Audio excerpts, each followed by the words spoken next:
It is a time of political peril for the 7 Republican senators who voted to convict the dominant figure of their party.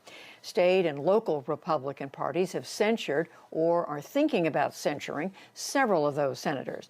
And Donald Trump himself is set to reemerge for his first public appearance as former president this coming weekend. Yamiche Alcindor reports. For weeks, the GOP identity crisis has been in free fall. Differences deepened soon after this moment. Is the respondent Donald John Trump guilty or not guilty? The moment when the Senate formally acquitted former President Trump, largely along party lines. The votes of 7 Republicans in favor of convicting him set off a firestorm among local GOP officials. The first senator targeted by his home state was Louisiana's Bill Cassidy. The state Republican Party censured him that very same day. Just 2 days later, North Carolina's Richard Burr was also censured by his state GOP.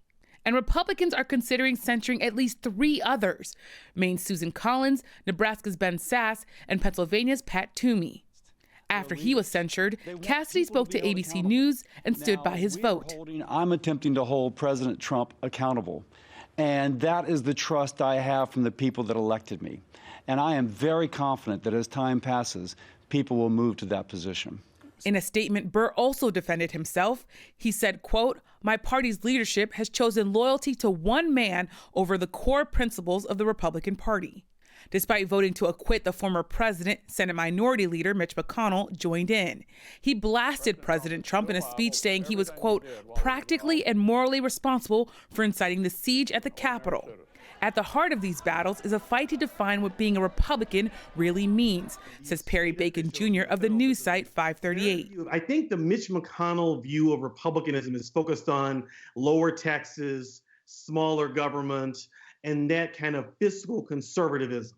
And the view of the Republicans at the state level, particularly the ones aligned with Trump, is we're talking about the kind of anti-multiculturalism, identity politics of the right.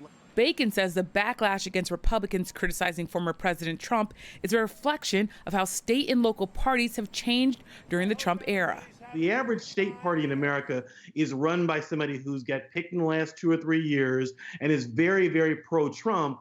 And in their view, being a Republican and being pro-Trump are the same thing. Indeed, the Wyoming GOP censured the number 3 House Republican, Liz Cheney, for voting to impeach President Trump.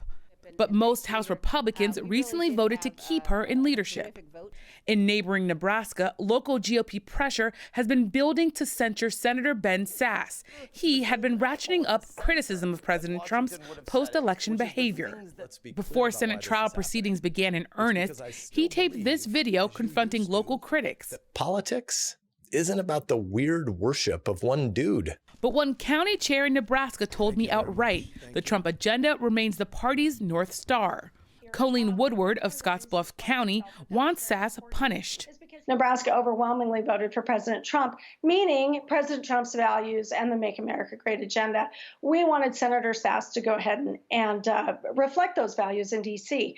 Meanwhile, in Pennsylvania, Senator Pat Toomey also faces a possible censure. But one local party leader who disagrees with the senator's vote to convict said it's a waste of time to go after him.